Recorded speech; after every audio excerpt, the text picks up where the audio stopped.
부동산 시작합니다. 오늘도 시청자 여러분들의 부동산 관련된 고민 속 시원하게 해결해 드리겠습니다. 도움 말씀 주실 분 소개해 드릴게요. R&DS 부동산 투자연구소 박미순 소장님 나와 계십니다. 안녕하세요. 안녕하세요. 네, 소장님. 네. 왜 이렇게 오랜만에 뵙는 것 같죠? 그동안 많이 기다렸나 봐요, 제가. 네. 그렇습니까? 반갑습니다. 박미순입니다. 오늘도 시원한 상담 하도록 하겠습니다. 네, 자, 박미순 소장님께 속 시원한 고민 상담 받고 싶으신 분들 지금부터 참여해 주시기 바랄게요. 서울 지역 번호 02-515-0780으로 전화 주시거나 문자 메시지 보내주셔도 상담 가능하시니까요. 지금부터 많이들 문의해 주시길 바라겠습니다. 자, 박미순 소장께서 나오신다는 소문을 어떻게 알고 미리 또 우리 시청자님들께서 문자를 먼저 보내주셨는데요. 자, 가장 먼저 문자 상담을 이어가 보도록 하겠습니다. 문자 내용이 상당히 깁니다. 제가 좀 읽어드릴게요. 현재 송파에서 편의점을 운영을 하고 있습니다. 이 7개월 전에 편의점을 다른 사람에게 넘겨야 되는 상황이 됐는데 계약 만료 전이라서 새로운 임차인을 구했는데 임대인이 새로운 임차인과는 계약을 못 해준다고 해서 계속 영업을 할 수 없이 했는데 계약 만기가 3개월이 남았는데 월세를 250만 원이나 올리겠다고 한다고 합니다. 자, 그렇게 계약을 하든지 아니면 원상복구를 하고 상가를 비워달라고 내용 증명을 보냈다고 하는데요. 자, 이런 경우 어떻게 해야 되는지 좀 난감해 하시네요. 그렇군요. 굉장히 딱한 상황이신데 네. 지금 보증금 1억에 450만 원에 계시면 서울 같은 경우에 이제 그 상가 임대차 보호법에서 보호하고 있는 그 환산 보증금 4억 원을 초과한 경우에요. 네.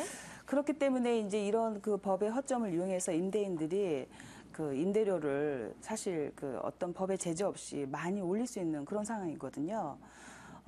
이제 지금 이렇게 임대인이 월세를 상당히 많이 올리는 거 보니까 상가가 지금 많이 활성화된 곳인가 봅니다. 이런 경우에 이제 임차인을 이제 내보내고 본인이 이제 그 임차인의 영업권을 가지고 영업을 하거나 또는 뭐 새로운 임차인을 들이면서 네. 그곳의 권리금을 본인이 이제 착복하겠다라는 그런 어떤 지금 심리가 들어있는 것 같습니다. 네. 상당히 안타까운 상황인데요. 사실 계약을 하실 때 그래서 이제 그 계약서의 그 특약란에 그 영업권을 보장해주는 기간이라든가 또는 그 1년 또는 2년에 한 번씩 임대료는 어느 정도 선에서 올린다라는 그런 내용들을 좀 명시하셨어야 되는데 그런 부분을 조금 그 소홀히 하신 것 같아서 상당히 안타깝습니다. 저도 참 안타까운데 네. 이렇게 좀 보호를 해드릴 만한 그런 대책이 최근에 좀 정부가 발표를 하지 않았었나 싶은데요. 그렇습니다. 네. 이제 이런 분들 때문에 이제 상가 임대차 보호법을 이제 개정을 하겠다고는 하고 있어요. 근데 아직 법안이 이제 시행되고 있지는 않습니다만 네. 가장 중요한 것이 바로 이런 것들이죠.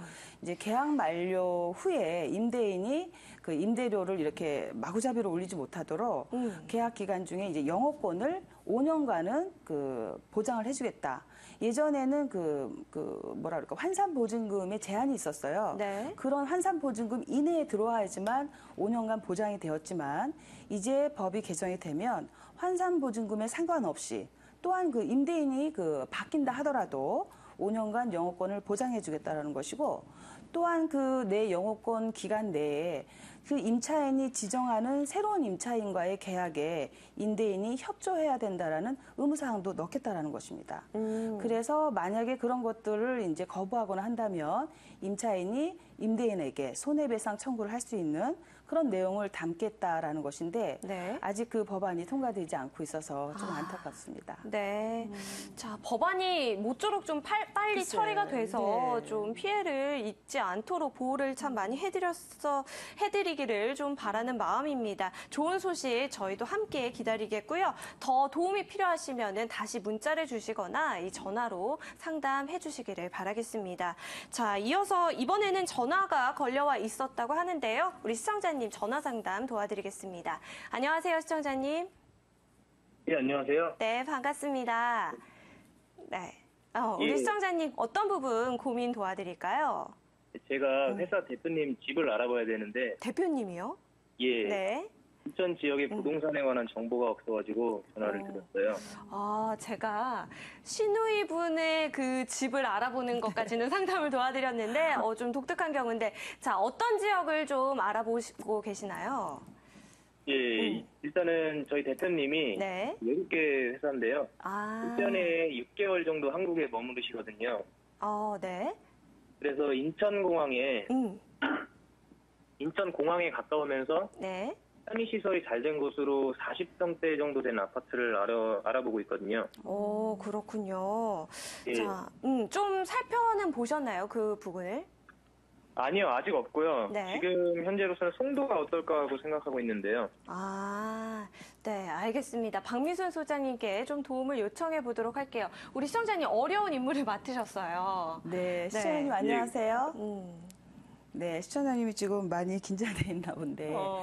지금 이제 업무의 하나라고 봐야 되는데 대표님을 이제 구해드려야 되고, 그러니까 집을 구해드려야 되는데 제가 반드시 좀 꼭 집어줄 수 있도록 최선을 다해 보겠습니다. 네. 자, 인천 지역 중에서도 아까 이제 송도를 한번 생각하신다고 했는데 인천 지역의 신도시라고 한다면 뭐 송도라든가 또는 뭐 영정지구, 청라지구 뭐 이런 곳을 들 수 있는데 네. 아무래도 그 대표님의 성향으로 봤을 때 뭐 공항에 가까워야 되고 또 그 대표님이 아무래도 서울에 그 회사가 있겠죠?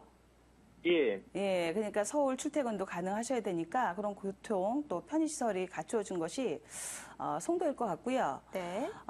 최근에 그 9.1 부동산 대책의 가장 큰 또 수혜지가 또 송도이기도 해요. 왜냐하면 그 9.1 부동산 대책의 그 내용이 첫 번째가 수도권에 새로운 신도시를 개발하지 않겠다라는 거잖아요. 그러면서 그 인천 지역에 있는 미분양들이 빠르게 이제 소진이 됐고 특히 이 송도가 속해 있는 연수구의 인구 증가세가 가장 눈에 띄게 지금 나타나고 있습니다. 그래서 송도의 그 연수구에 있는 그 아파트 중에서 40평대로 제가 추천을 하자면 그 센트럴파크 공원이 있는 센트럴파크 푸르지오가 어떨까라는 생각이 들고요. 또 센트럴파크 푸르지오와 견주어서 바로 그 다음 블록에 있는 아이파크까지 같이 한번 비교를 하시면 좋을 것 같습니다. 자, 입지를 한번 제가 살펴보면서 더 말씀을 드릴게요. 네. 자, 제가 이제 지도로 이 센트럴파크 주변을 이렇게 좀 펼쳐봤는데요. 네. 지금 센트럴파크 푸르지오가 위치한 지역이 바로 이곳입니다. 그래서 바로 앞에 40만 평 규모의 이제 공원을 지금 끼고 있는 곳이죠. 네. 일단 이제 쾌적성은 이제 담보가 되어 있는 곳이고 주변에 이제 어떤 편의시설 같은 것들을 말씀하셨는데 일단 교통편이 여기 지금 센트럴파크역과 또 인천대역을 같이 가지고 있어서 더블 역세권에 들어가죠. 주변에 또한 이렇게 국제 업무지구가 있고요.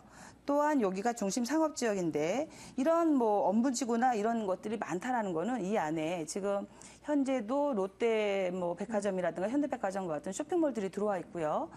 또한 특히 이 국제 업무지구 안에는 뭐 갤러리라든가 문화시설들이 상당히 많이 들어와 있습니다.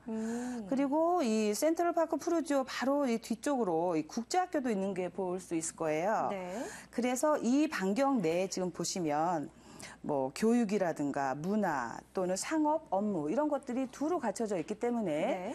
아마 대표님의 성향에 이쪽이 좀 맞지 않을까 싶고 네. 가격적으로 볼 때도 사실 이제 이 그 푸르지오 같은 경우에 2011년도에 분양을 했거든요. 그 당시 분양가가 한 6억 선이었는데 2013년도, 12년도에 상당히 많이 떨어졌었어요. 근데 최근에 이제 분양가가 거의 회복이 됐고요. 지금은 그 132제곱미터의 경우에 이제 그 약간 그 분양가를 상회하는 정도이기 때문에 지금 시점 정도에 이제 매수를 하셔도 향후에 뭐 그 가치 상승은 상당히 예상이 된다라고 보여집니다. 네. 그래서 이 지역과 또 바로 옆에 있는 그 아이파크 아파트까지 해서 이 두 지역을 한번 비교해서 말씀을 드리면 칭찬받지 않을까 싶습니다. 네. 일단 저희가 뭐 입지 여건이나 이 주변 생활 편의시설들을 설명을 많이 해주셨는데, 자, 그렇다면요. 제가 네. 이제 시청자님 대신해서 궁금증 한 가지가 생겨서 네네. 여쭤볼게요. 인천공항과 가까워야 된다고 말씀을 해주셨는데, 어느 정도로 가깝나요? 인천공항 같은 경우에 네. 지금 바로 여기에 지금 그 인천대교가 있어요. 인천대교를 통해서 그 영종도에 있는 인천공항까지 15분 내에 도착을 할 수가 있는 거리니까 꽤 상당히 가깝네요. 가까운 거리죠. 네. 네. 자, 시청자님. 예, 네, 전화 듣고 계셨죠? 예. 네, 우리 소장님께서 센트럴파크 역 주변에 아파트 두 군데 좀 추천을 해주셨는데 비교해서 이제 좀 말씀을 드리면 괜찮을 것 같아요. 예, 네. 소장님 말씀 너무 감사드리고요. 아, 네. 예, 그리고 주변 상황까지 여러 가지 설명해 주셔가지고 제가 대표님께 말씀드리기가 좀 편해졌을 것 있고요. 그리고 이번 주말에 제가 이제 말씀하신 아까 센트럴파크 주변으로 좀 보면서 시장 조사를 좀 해야 될 것 같네요. 아, 네. 알겠습니다. 자, 그러면은 이제 매물 두 가지 좀 실제로 보시다가 더 궁금한 내용 생기시면 전화 주세요. 예, 감사합니다. 네, 고맙습니다. 아, 제가 소장님 이렇게 설명을 듣다 보니까 최근에 이제 그 TV 프로그램에서 좀 나와가지고 유명한 예, 그곳 예. 맞죠? 센트럴파크 그렇습니다. 프로즈가. 이 센트럴파크 네. 지금 프루지오 같은 경우에 네. 이제 송도의 그 어떤 랜드마크 같은 경우인데 최근에 그 삼둥이 아빠가 살고 있는 곳으로 네. 대중들에게 또 인지도도 상당히 높은 곳이기도 합니다. 그러니까요. 그 아파트 도대체 네. 어디냐고 참 네티즌들이 많이 궁금해 그렇습니까? 하더라고요. 네. 네, 바로 이곳이라는 점 말씀을 드렸습니다. 자, 데일리 부동산 이렇게 해서 시청자 여러분의 이 전화 상담까지 저희가 도와드렸습니다. 자, 더 궁금한 내용 있으신 분들은요. 0251-0780으로 언제든지 전화나 문자로 참여해 주시기 바라겠습니다. 자, 오늘 데일리 부동산 함께해 주신 R&DS 부동산 투자연구소 박미순 소장님 말씀 고맙습니다. 감사합니다.